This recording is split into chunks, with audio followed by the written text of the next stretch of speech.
Sercreyente.com te ofrece el Evangelio del Día.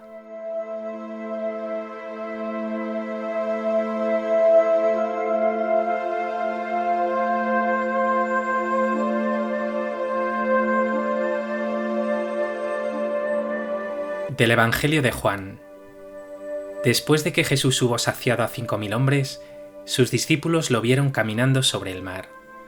Al día siguiente, la gente que se había quedado al otro lado del mar notó que allí no había habido más que una barca y que Jesús no había embarcado con sus discípulos, sino que sus discípulos se habían marchado solos.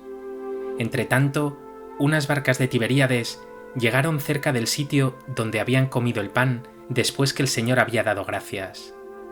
Cuando la gente vio que ni Jesús ni sus discípulos estaban allí, se embarcaron y fueron a Cafarnaún en busca de Jesús. Al encontrarlo en la otra orilla del lago le preguntaron: «Maestro, ¿cuándo has venido aquí?» Jesús les contestó: en verdad os digo, me buscáis no porque habéis visto signos, sino porque comisteis pan hasta saciaros. Trabajad no por el alimento que perece, sino por el alimento que perdura para la vida eterna, el que os dará el Hijo del Hombre, pues a éste lo ha sellado el Padre Dios». Ellos le preguntaron: «¿Y qué tenemos que hacer para realizar las obras de Dios?» Respondió Jesús: «La obra de Dios es esta, que creáis en el que Él ha enviado».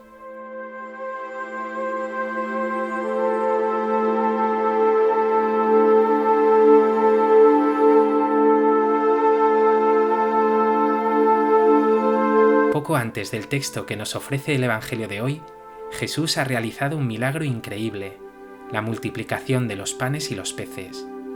La gente ha quedado admirada. La multitud busca a Jesús, le necesita. El Evangelio de hoy, junto al de mañana, introducirán el conocido discurso del pan de vida, que según San Juan Evangelista, Jesús pronunció en la sinagoga de Cafarnaún y que leeremos íntegramente durante esta semana.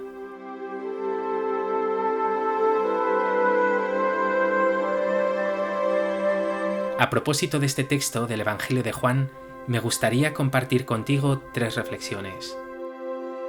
En primer lugar, quiero poner la mirada en el centro del texto, estas palabras de Jesús: «Me buscáis no porque habéis visto signos, sino porque comisteis pan hasta saciaros». Es un duro reproche, esa incomprensión por parte de la gente, y particularmente de las autoridades judías, acompaña a Jesús a lo largo de su ministerio. Sus propios discípulos se quedan siempre en la superficie de lo que el Señor dice y hace. Ahora es la gente la que busca a Jesús porque ha dado a comer a una gran multitud, pero son incapaces de ver el sentido profundo de ese hecho, la salvación que Dios ofrece en Cristo y que llena el corazón. Tú también, me temo que muy a menudo, tienes una mirada muy superficial. Más aún, tu fe y tus expectativas están en ocasiones puestas en intereses y necesidades. A veces incluso se te cuela la superstición, que Dios te dé esto o esto otro, o evite eso o aquello. Piensa por un momento, lo mejor de esta vida, la amistad, la familia, el amor, no puede estar atravesado de intereses, de peticiones constantes. La clave está en compartir, en quererse porque sí, en encontrarse, en vivir el uno con el otro, aunque esto no excluye que obviamente la petición y el agradecimiento se hagan presentes.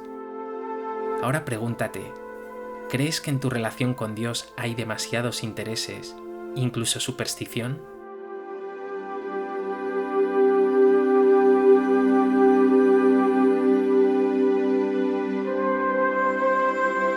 En segundo lugar, justo a continuación dice Jesús: «Trabajad no por el alimento que perece, sino por el alimento que perdura para la vida eterna».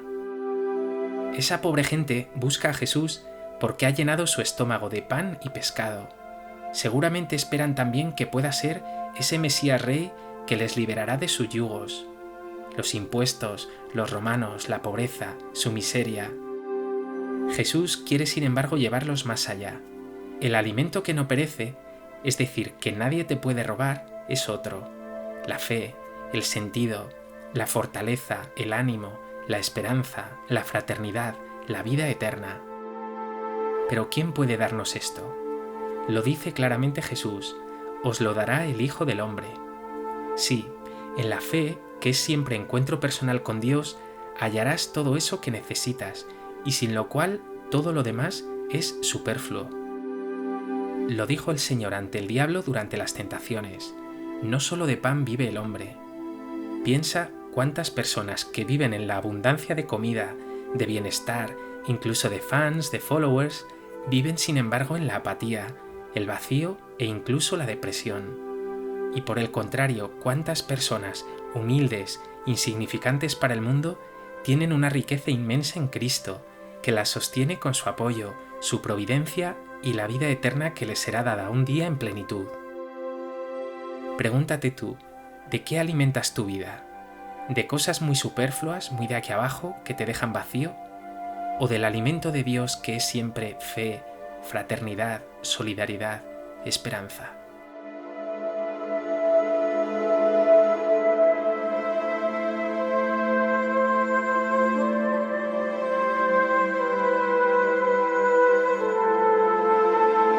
En tercer lugar, la gente pregunta a Jesús qué tiene que hacer para realizar la obra de Dios, es decir, lo que Dios quiere.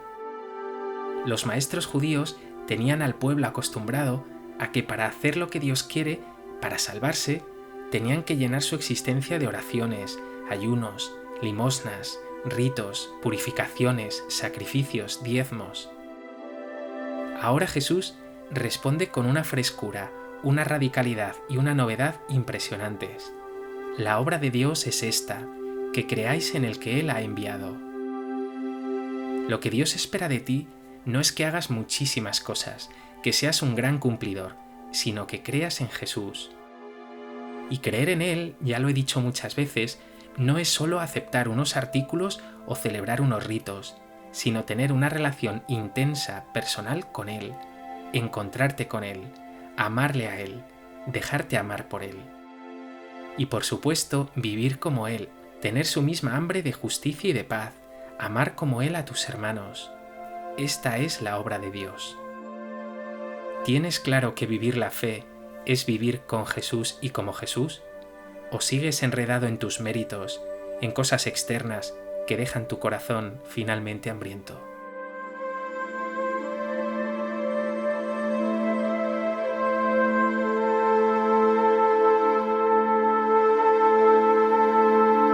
Pues que este Evangelio te lleve a purificar tu oración, tu relación con Dios, sin permitir que tus intereses, que tantas veces se te cuelan, lastre tu fe y te alimentes así del Señor, de su vida, de su amor. Señor Jesús, muchas veces me alimento de cosas que no son tú y que está claro que no pueden darme vida. Sé tú quien colme mi sed y que mi alimento sea hacer tu voluntad, creer en ti, vivir contigo y mis hermanos, amar a todos con tu amor.